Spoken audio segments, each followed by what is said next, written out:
since my computer updated this weekend. The controls are crazy. See, your tech people have tech issues too. I'm just out of patience to deal with it today. Well, welcome, friends. Welcome to the Keller Williams New England Growth Call. I am Brooke Silva, your regional technology trainer. Today I am joined, I'm sure Jen Bovey is going to be joining us shortly. I am joined with our regional productivity coach, Tiffany Hampton. Tiffany, wave. Our ROP, Matt Erdman, wave.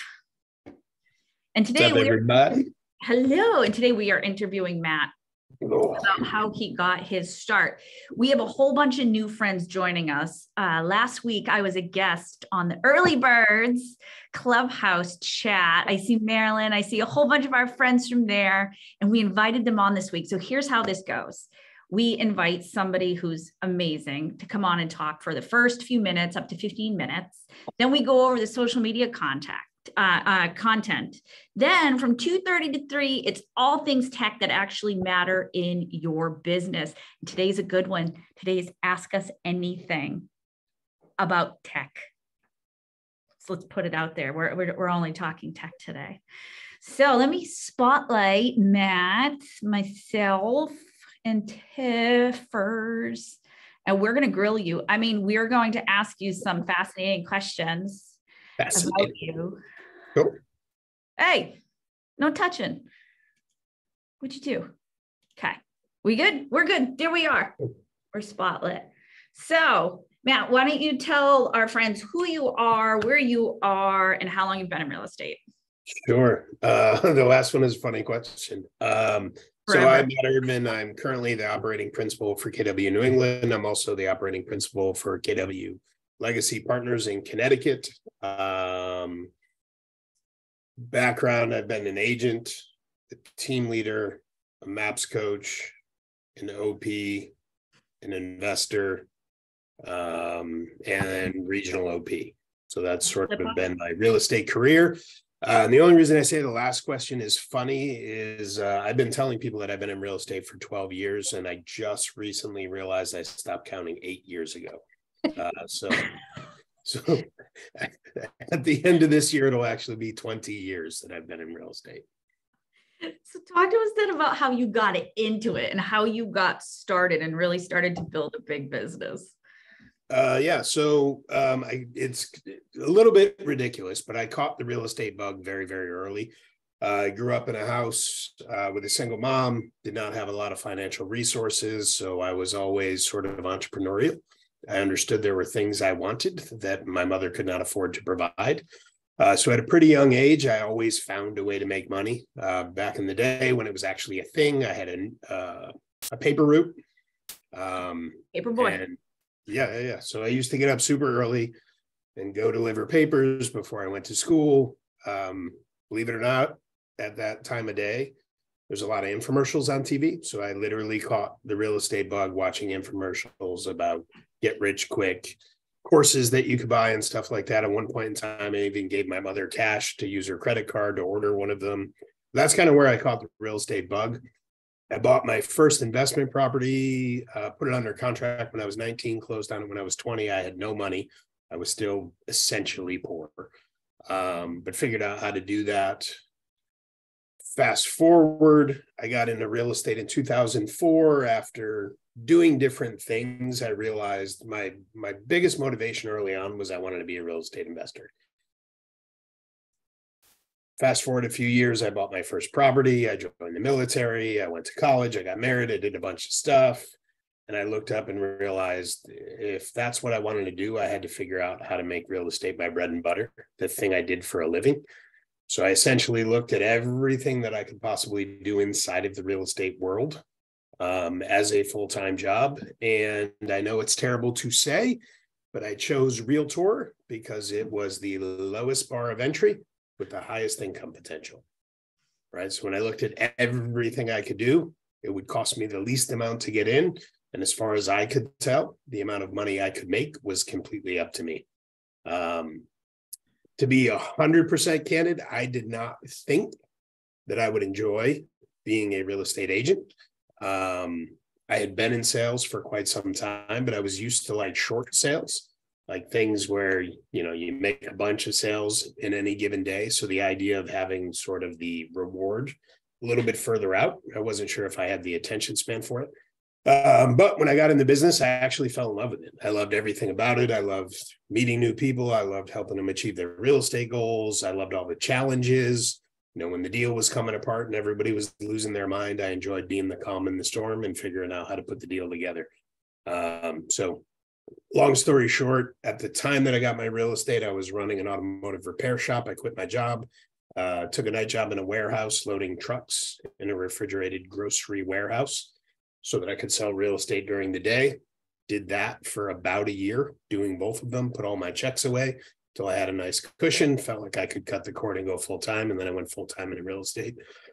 And as I said, I've been doing that ever since. So 20-ish years. Ish. Ish. It's a good number. We stopped counting after a certain amount of time. Now, when you started real estate, were you living in an area that you grew up in, had a sphere, or did you have to start over and fresh? You knew new one. Had to start with essentially nothing. So I got in the business. I went to my office once I was licensed and said, okay, what do I do? They said, first thing you do is call all the people you know, let them know you're in real estate. I'm not kidding. This is a real story. I left and came back like 15, 20 minutes later, said, cool, what next? They looked at me weird. And I said, I know 11 people.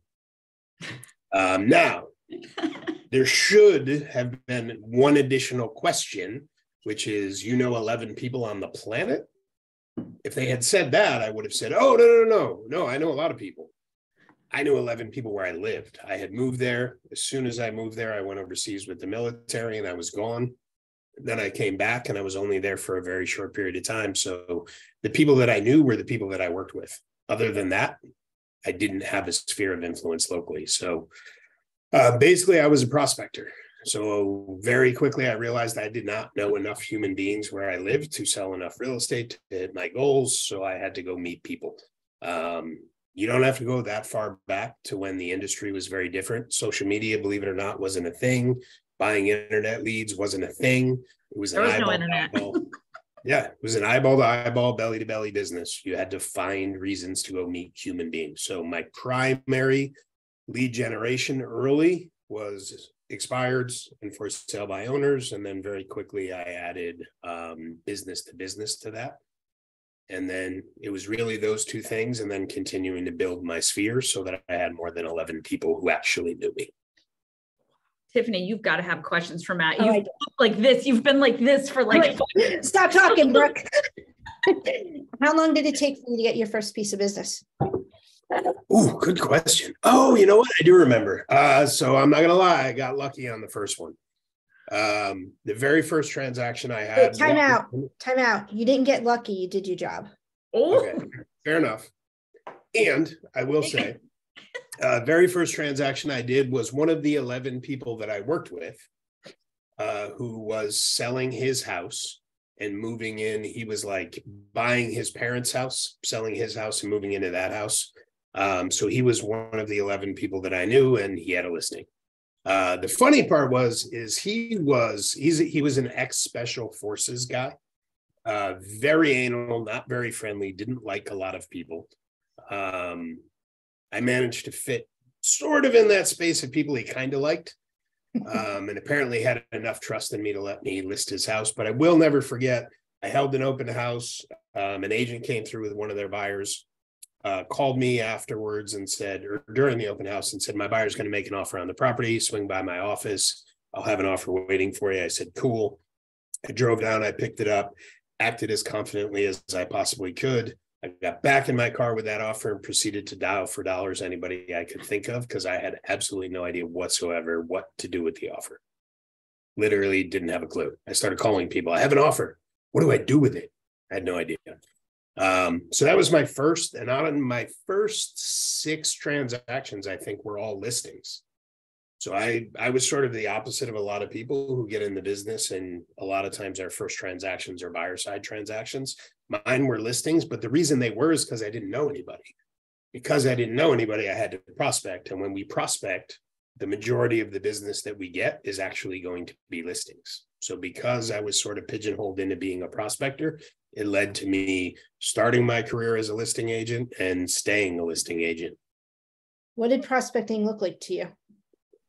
Yeah, so being really honest, again, in the beginning, prior to coming to KW, it looked like me spending a lot of time getting ready to get ready at first. So expireds, I would go in MLS, print out giant lists, scrub them to get phone numbers, scrub them against the do not call list. Oftentimes what ended up happening, I made calls, yet often I spent so much time prepping to get all the information to get the calls that little by little, I ended up with these stacks of information that I had gathered, but I had never gotten around to making the phone calls. So with expireds, that's kind of what it looked like in the beginning. It was inefficient, but I did it consistently. On the for sale by owner side at the time, for sale by owners were pretty big. Like ForSaleByOwner.com just started. People were freaking out. They thought it was going to like ruin the real estate industry for real estate agents. I had a very different perspective. I was like, this is awesome. I have a single place to go to find out all the people who are trying to sell their home and don't have a realtor yet. So to me, it was just a place to go and prospect. And in the beginning, rather than doing open houses, I used to spend my Sundays going door to door to all the for sale by owner open houses. So I would show up, introduce myself, drop off a folder, leave them a nugget of value. My favorite was the open house safety tip sheet, which there was a little bit of devilish thinking behind that. Is I would go to the open house and I would share that. On one level, I'm adding value to give them information on how to run an open house safely. On the other side, I was planting a seed that what you're doing isn't necessarily safe and you should let me do it for you. So that was my favorite nugget of value to leave with them. But that's what I would do. I would go door to door to all the for sale by owner open houses, which, by the way, I do have to share this. So I was doing this at the time when I was doing it, I was still working nights in the warehouse. So oftentimes my night shift, I would leave there, go straight to selling real estate. And that day would lead into the next night shift, which would mean I'd be headed back to work without sleep. So one of these Sundays I was doing my door-to-door gig. And then I hit my last open house. I was driving home and I drove by an open house for sale by owner that wasn't on my list. And I was tired.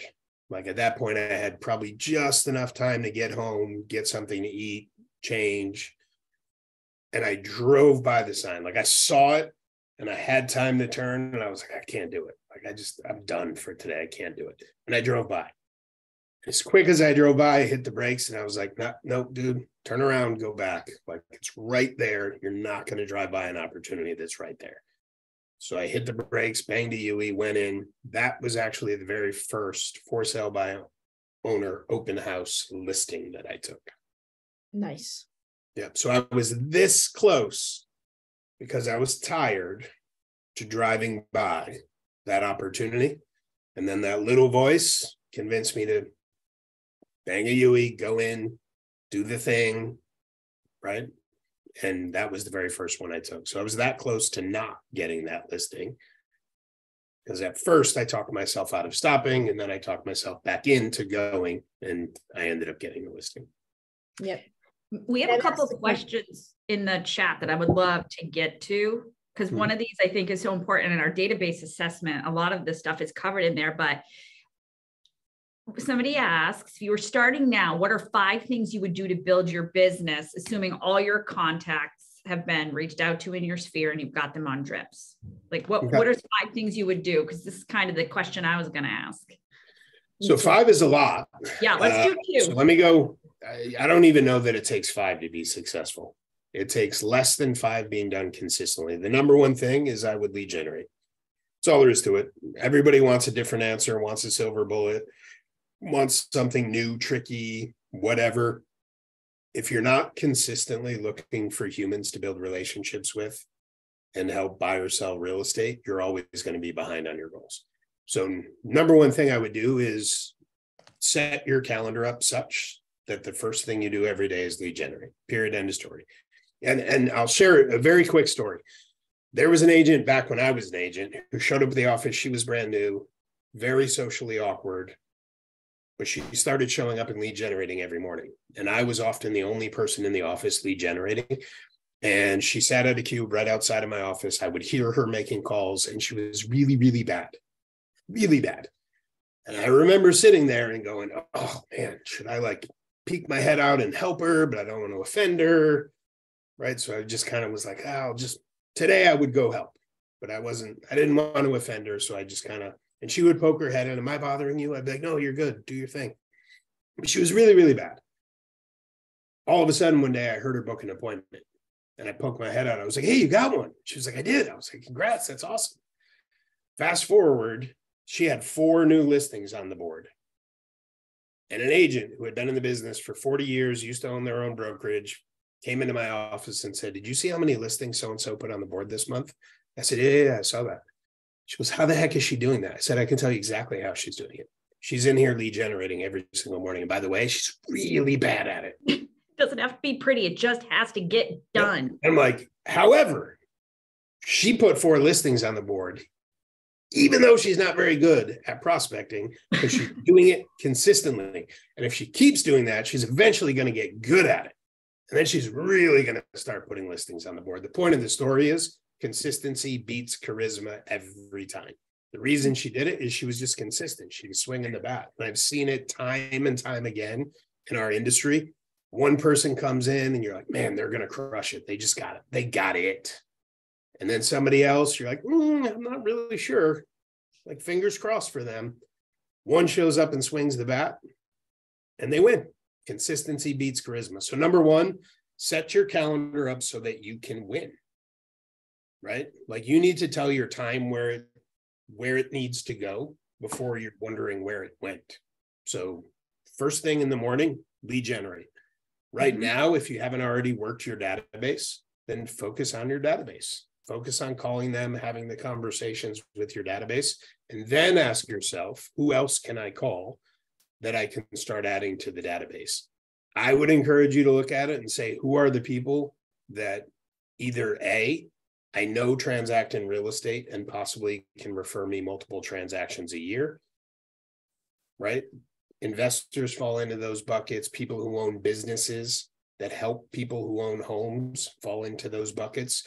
So just a really good place to start is just make a list of everybody you could possibly help and who could possibly help you, and then circle the ones that you think could help you the most and start making those phone calls. Yeah. But number 1 thing is block your time and do those activities first thing in the morning consistently. And just to put a pin on what Matt said, every 5 years I would get back into business because I've been in leadership since 2013. So I would call, and my database is literally real estate agents. So unless I did referral, I was 3,000 prospecting calls, 850 conversations, 27 listings, 30 closings, right? Like, so it is a numbers game. And the longer it takes you to hit those numbers, the longer it takes to see the results. Yeah. Yep. And it's about, the opportunity is everywhere, right? So a good example is anyone who's ever taken Bold. One of the challenges in Bold is they would challenge us to have 100 real estate conversations in a week.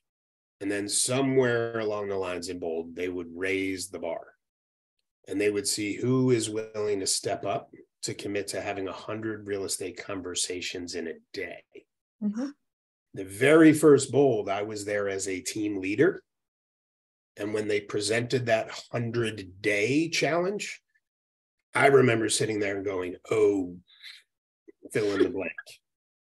I'm thinking speed of the leader, speed of the pack. I can't not stand up, right? Like I have to be the first one to accept this challenge or nobody else is going to. And what kind of a leader would I be if I didn't? So I did, right? It was hard to begin with. However, the first thing you realize is the opportunities are everywhere.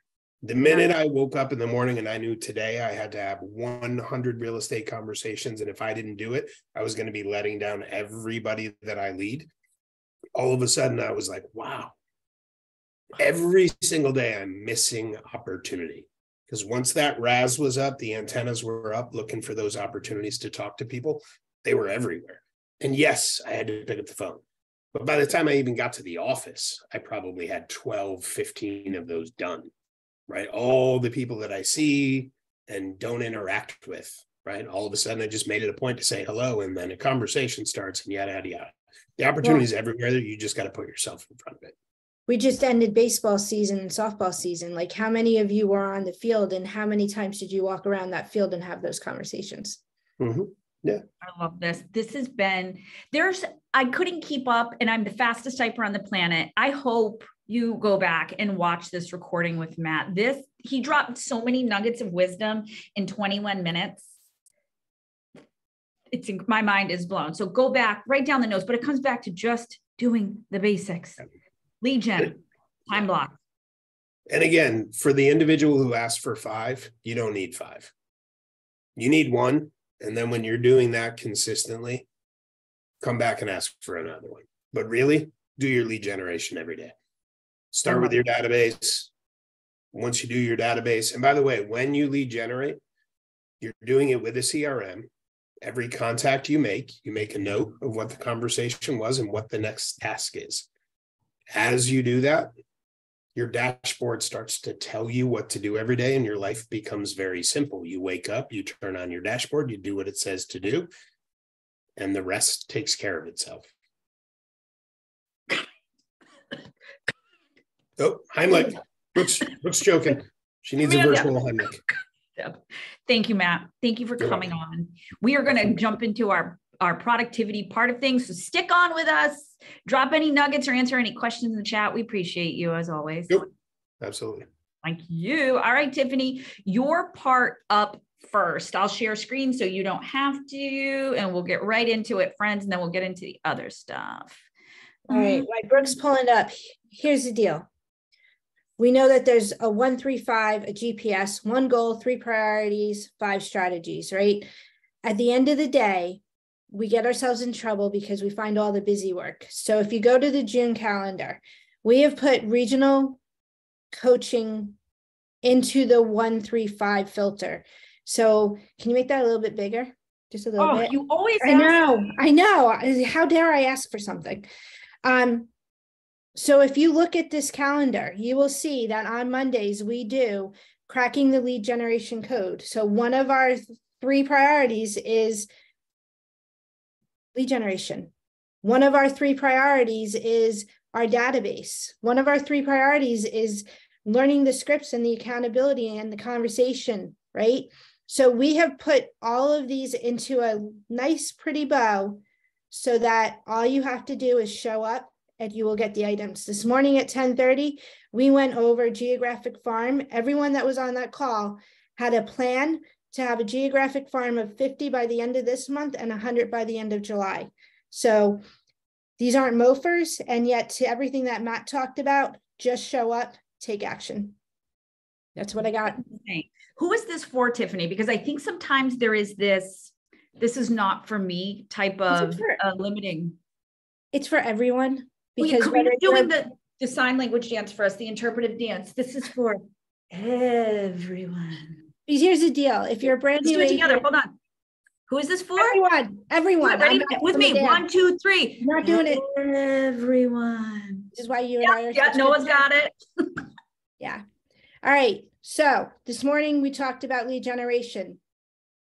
Tomorrow we're going to talk about objection whispering. I love the word whisper. Whisper to your objection. Whisper the whole time? No, I don't whisper. And then there on Thursday, it is contacts to conversion. So take advantage of what we're delivering. I promise you, your goals are big enough for you to show up and take action. And if you need help figuring which one of these to focus on first, reach out to us. We're here to help you. Tell us what's going on. We'll show you which ones to hop into. There is something for everyone in the region to help you get rocking and rolling. Tiffany, thank you so much for pouring into our community the way you do. We love you as Regional PC. Bye. Get out. I know you got to go. All right, let's get into our social media content, which you know is my favorite part. Again, if you're one of our newer friends joining us from Early Birds or a different part where you are invited in, you may have to change a few of the hashtags. So here's how it goes. Every month we give you a calendar. We give you the captions, we give you the hashtags, and we give you an image that is unbranded, ready to go. So you can just pull it into command, schedule it, and let it go. Jen, it's set it and forget it. I see you in the office. Can I pull you up with me now? Woo-woo. Absolutely. There you go. There's my BFF. All right. So what this means is if you're joining us from a different region, you may have to replace the KW New England hashtag. And sometimes we do things that are a little unique to New England, and you'll see why today. So let's get into our content. It's always given to you in a clickable calendar. You click on the first day and you go to the bookmark and boom, you're there. So we have been doing lore, the language of real estate, but not for agents, not for numbers, not for telling the market trends. Instead, this is your Encyclopedia Britannica to teach our consumers what they need to know about common things that we think. It's the knowledge thief, right, Jen? Everybody thinks everybody else knows what they know, but sometimes our consumers could be first-time home buyers, and some of these, or even first-time sellers, some of these terms could be confusing, or they heard it from someone who actually doesn't know what they're talking about. Misinformation is everywhere. So today we are talking closing costs. Simply defined, oops, and I always find something. These fees paid at time of closing from, wow. This is, copy and paste fails me some days on the Mac. I will fix it. Simply defined, these fees are paid at the time of closing to complete a real estate transaction. That's all it is. Often we are asked, Jen, what will my closing costs be? So that is so important to make sure you tell your consumers to talk to their entire real estate team at the time, because that is different for every closing and every person. And every state, right? Every state is a little different on how that looks and what you can put in for closing costs and what you can't. So absolutely. Conversation starter for sure.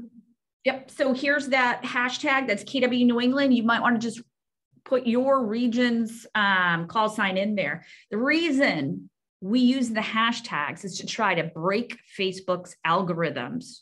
So when everybody's posting hashtags about the same things, it swarms Facebook and it says, ooh, people who are interested in this are looking at posts or interacting that look like this. So don't leave the hashtags out. Feel free to add a couple of your own if you've got a slogan or your own hashtags, but leave them in the captions, because we are trying to swarm Facebook and break algorithms so that your people see real estate posts more than others. Okay. Next, it is a little mofer in there. Like, what do you think could be consistent as a closing cost to really get some conversation going? Because not everybody knows that. A lot of times they could include a lot in their closing costs, including your commission. And that's a topic for a whole nother day of protecting your commission and where it comes from. But that's a question that a lot of people don't know. They don't know that they can actually tie in some credit card expenses to really clear them out as they're buying their. So it's a great question to ask and get the conversation started. right. And that's all this is, to start conversation. We want engagement on your page. We want to feed the relationship piggy so that when you do put relationship posts up and you put real estate posts up, they interact with everything, not just the ones that pertain to them at that time. It's Flag Day on the 14th. Now, for years, when my kids were younger, when they were under 18, they were Boy Scouts. So our school systems actually let them volunteer, not go to school on the 14th, because they used to participate in retirement and disposal ceremonies for the US flag. Not a lot of people know those exist unless you're in a town that does stuff like that, or your former military, or even the scouting organization. So Flag Day is all about appreciation for the flag and what it means. So many of our communities have flag retirement services. Here's a link to find out more. Now, usually if I give you guys a link, I always make sure it's to a KW or a factual site, like a government site or a .org, so that we are getting a true article about what it means. But they have a lot of information on how to dispose of worn out flags and access to local resources right on this link. And again, we've given you the Flag Day so that you can put your own logos on when you pull them into command and you add your DBA logo and send it out. All right. How does everybody get this information? Oh, they're going to get it. It gets emailed to you. If you're one of our friends, it's in the Facebook group. And there it is. Noah put it in. Thank you, thank you, thank you. And it'll be out there for you. It's also pinned at the top.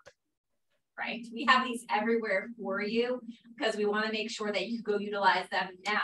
It's a plug and play system that we've been doing now for 3 years, almost 3 years, right? Yes, 3 years. So you could go back and check out all of our content that we've had for the last few years and use anything you would like. We have shared it all for you guys right on our Facebook group page and through emails that come out right after this call. It might have already been sent to you, by the way. Also, I put bonus posts out all the time with fun graphics. If I see things like scammers or just general nonsense and shenanigans when I'm feeling in the mood for that, which is usually 90% of the time. Make sure you get in that group that we have a ton of information in the Facebook group. And usually we have somebody that helps us with that group, letting people in. If you don't answer all the questions, they sometimes do not let you in. So make sure you are agreeing to the rules, because we can't let you in if you don't agree to the rules. Just play by the rules today. What's better, personal page or business page? Business page, always. You are hurting your business if you are only posting on your personal page. Share it to your personal page, yet create it on your business page. And I'm going to say this. Who's seen the Febreze commercials where somebody walks into the bedroom and you can see all the green smoke rising off of piles of the teenage kids' clothes? You've gone nose blind. Your community has gone nose blind to your posts because for so long, it's all we've talked about is real estate.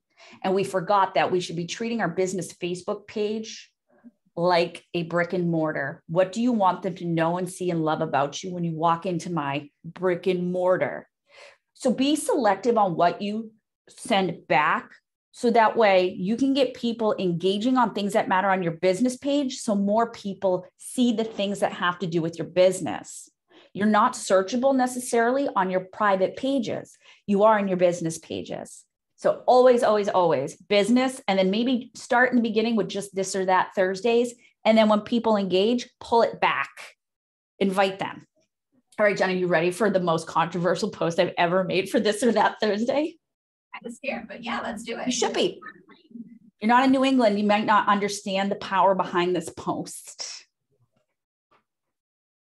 It's battle chowder. It's battle clam chowder, kids. We are here for it. Look at the nods. Look at the people's faces. They get it. This is painful. This is so painful. We're stirring up controversy. I hit you with a pun right out of the beginning.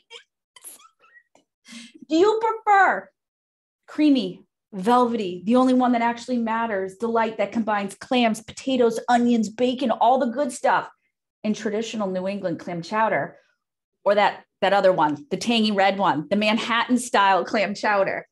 So that is what your this or that debate is. This is going to be. I know what yours is by just your response of that other one. Really?